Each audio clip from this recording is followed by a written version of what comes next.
काली ज़बान। मित्रों, एक काली ज़बान का शब्द बड़ा कॉमनली सुनाई देता है। हम अक्सर कहते हैं कि इस व्यक्ति की तो काली ज़बान है, जो कह देता है वही सच हो जाता है। आपने भी ज़रूर सुना होगा कि इस व्यक्ति की तो काली ज़बान है। एक्चुअल में देखा जाए तो काली ज़बान कुछ नहीं होती, ये एक एक्सप्रेशन है, ऐसा कहा जाता है।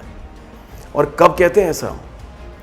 जब किसी व्यक्ति की भविष्यवाणी, उसकी कही हुई बात नेगेटिव हो और वो सत्य हो जाए, तब हम कहते हैं काली ज़बान। अगर वही बात पॉजिटिव वे में कही जाए, पॉजिटिव प्रेडिक्शन हो और वो सत्य निकल आए, वो घटना सच में घट जाए, तो हम काली ज़बान नहीं कहते। लेकिन फिर भी उस सिचुएशन में भी हम ऐसा ज़रूर कहते हैं कि इस व्यक्ति की जीभ में तो सरस्वती का वास है, कोई वाक सिद्धि है इसके पास, जो कह देता है वही सही हो जाता है। और हकीकत में ऐसे लोग होते हैं, तभी तो ये बात इतनी कॉमनली सुनाई देती है। इस वीडियो में हम यही बात करेंगे कि वो कौन लोग होते हैं। नंबरों के माध्यम से, डेट ऑफ बर्थ के माध्यम से हम कैसे जान सकते हैं कि इस पर्टिकुलर व्यक्ति के अंदर ये इंट्यूटिवनेस, इस तरह की भविष्यवाणी करने की क्षमता है या नहीं। आइए देखते हैं इस वीडियो में।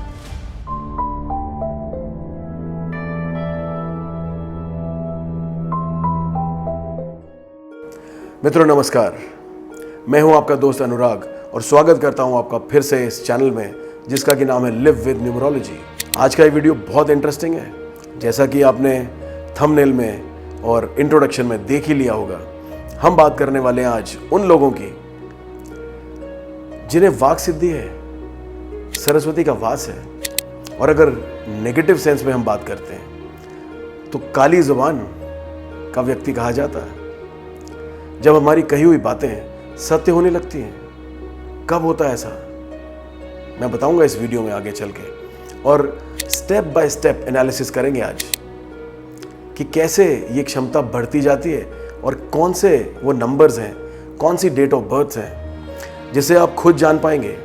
अपनी डेट ऑफ बर्थ को एनालिसिस करके अपने दोस्तों की, अपने रिलेटिव्स की डेट ऑफ बर्थ से आप जान पाएंगे कि इनकी इंट्यूशन पावर, इनकी भविष्यवाणी करने की क्षमता कितनी डेवलप्ड है। जी हाँ, स्टेप्स में जैसे मैंने कहा, अगर हम न्यूमरोलॉजी के आधार पर बात करें, मुझे लगता है कि सबसे पहला स्टेप, सबसे इजी वे में अगर हम देखना चाहें तो जो लोग भी जन्मे हैं फरवरी के महीने में या फिर जुलाई के मंथ में, आप देखेंगे अगर आपका भी जन्म होता है फरवरी में या जुलाई में, या फिर आपके क्लोज रिलेटिव्स, आपके फ्रेंड्स पैदा हुए हैं फरवरी या जुलाई के महीने में, आप देखेंगे कि ये क्षमता उनके अंदर है।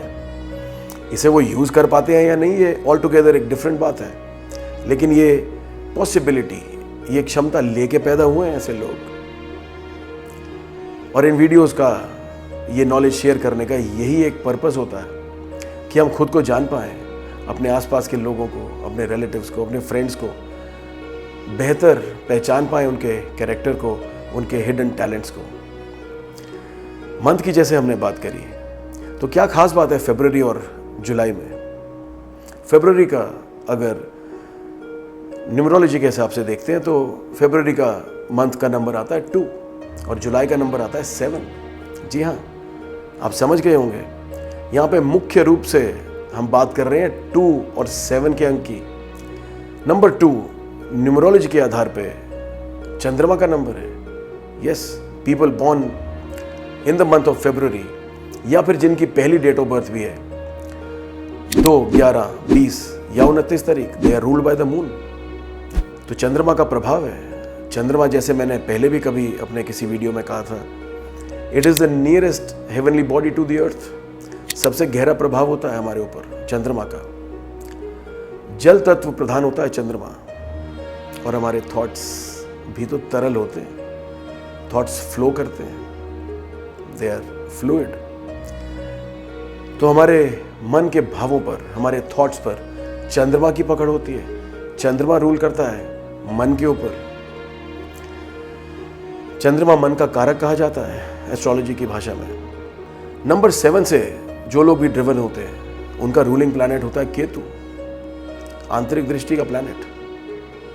फिर से मन की बात, यहाँ बुद्धि की बात नहीं है, क्योंकि मस्तिष्क तो उसके पास है ही नहीं। केतु के पास केवल बॉडी पार्ट है, जहाँ आपके हृदय का, आपके मन का वास है। तो एक जगह हमने बात करी नंबर 2 की, जो कि मन का कारक है, सीधा सीधा चंद्रमा। और नंबर 7 जो कि आंतरिक दृष्टि रखता है, वो भी अपने अंदर झांकता है, स्वयं को देखता है, स्वयं को एनालाइज करता है, इंट्रोस्पेक्ट करता है और अपने आप को बेहतर बनाने की कोशिश करता रहता है।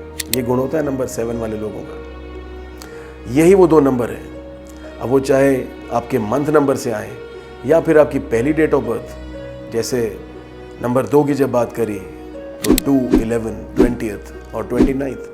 नंबर 7 की जब हम बात करेंगे तो people who are born on the 7th, 16th और 25th।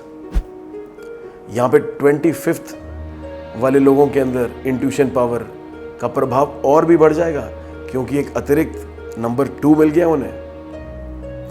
तो ये हमने बात करी मंथ नंबर और आपकी पहली डेट ऑफ बर्थ की। अगर वो है 2 और 7, महीने की बात करें तो फरवरी और जुलाई का महीना, ये हैं वो लोग जिनकी इंट्यूटिव पावर बहुत डेवलप्ड है।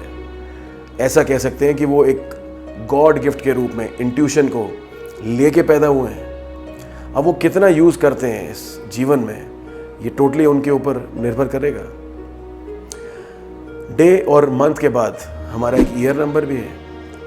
अब विशेष रूप से जो भी बच्चे सन 2000 और उसके बाद पैदा हुए, नंबर 1 और नंबर 9 ज़रूरी नहीं कि उनकी डेट ऑफ बर्थ में आए, लेकिन नंबर 2 का अंक उनके डेट ऑफ बर्थ में अपीयर ज़रूर होगा, क्योंकि उनके ईयर में 2 ज़रूर आएगा, क्योंकि ये 2000 की सीरीज चल रही है। Now we are in the year of 2024। अब जिन बच्चों का जन्म इस वर्ष में होता है, उनके लोशो ग्रिड में, उनके न्यूमेरोस्कोप में ये स्वाभाविक सी बात है कि 2 का अंक 2 बार लिखना ही जाएगा, क्योंकि उनके ईयर में ही 2 बार अपीयर होता है नंबर 2। अब हम बात करें न्यूमेरोस्कोप की। जब हम न्यूमेरोस्कोप बनाते हैं तो उसमें आपका डे, मंथ और ईयर, ये तीनों की संख्याएं अपीयर होती हैं। इसके अलावा एक कंडक्टर नंबर, जिसे भाग्य अंक भी बोलते हैं, वो कैसे निकलता है? आपकी पहली डेट ऑफ बर्थ, मंथ और ईयर, इन सब का जब हम टोटल करते हैं और उसे फिर एक सिंगल डिजिट में लेके आते हैं, that is called your life path number और योर डेस्टिनी नंबर। हम उसे कंडक्टर नंबर भी कहते हैं। जो पहली डेट ऑफ बर्थ है, उसे जब आप सिंगल डिजिट में लेके आते हैं तो हम कहते हैं उसे ड्राइवर नंबर या आपका बर्थ नंबर या आपका लकी नंबर। हिंदी में इसे मूलांक कहा जाता है और जो लाइफ पाथ नंबर है उसे भाग्यांक कहा जाता है। तो अब जिन लोगों के ड्राइवर और कंडक्टर 2 और 7 है, या 2 और 2 है, या 7 और 2 का कॉम्बिनेशन है, आप मान के चलिए कि उनकी इंट्यूटिव पावर बहुत ज़्यादा डेवलप्ड है। जब हम लोशो ग्रिड की बात करते हैं, ये सारी संख्याएं जब हम लोशो ग्रिड में लिखते हैं, वहाँ पे हमें ये देखना होता है कि कौन सी डिजिट कितनी बार आ रही है। 2 का अंक और 7 का अंक कितनी बार अपीयर होता है आपके न्यूमेरोस्कोप में, ये बहुत बड़ा फैक्टर होने वाला है और यहाँ पे डिफरेंस आएगा। अगर आपका ड्राइवर कंडक्टर कॉम्बिनेशन है 2-2 या 7-7 या 2-7 या 7-2, तब तो आप मान के चलें कि ये इंट्यूटिव पावर, जो आप कह दें वही बात सच हो जाए, इसके चांसेस बहुत प्रबल हो जाते हैं। और वहीं पे अगर न्यूमेरोस्कोप में भी नंबर 2 और नंबर 7 मल्टीपल टाइम्स अपीयर होते हैं, तो फिर तो क्या ही कहना। ऐसे लोगों को अपनी इंट्यूशन को बैक करना चाहिए।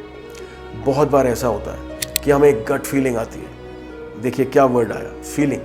फिर वही भावों की बात, आंतरिक दृष्टि की बात। इस बात के ऊपर फिर से चर्चा करूंगा कभी किसी और वीडियो में, लेकिन आज केवल ये समझ लें कि वाक सिद्धि या काली ज़बान होती है नंबर 2 और नंबर 7 की वजह से।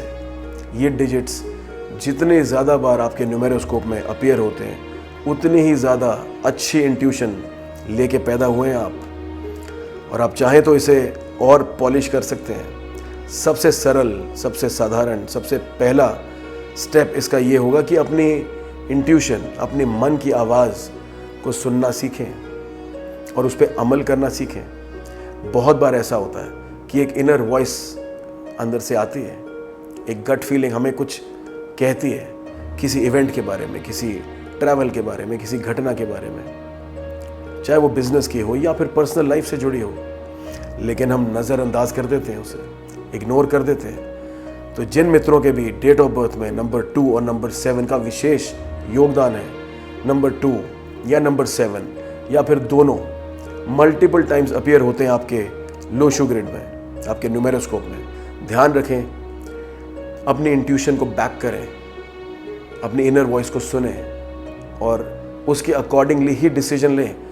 आप देखेंगे कि आपके फैसले 99% सही साबित होंगे।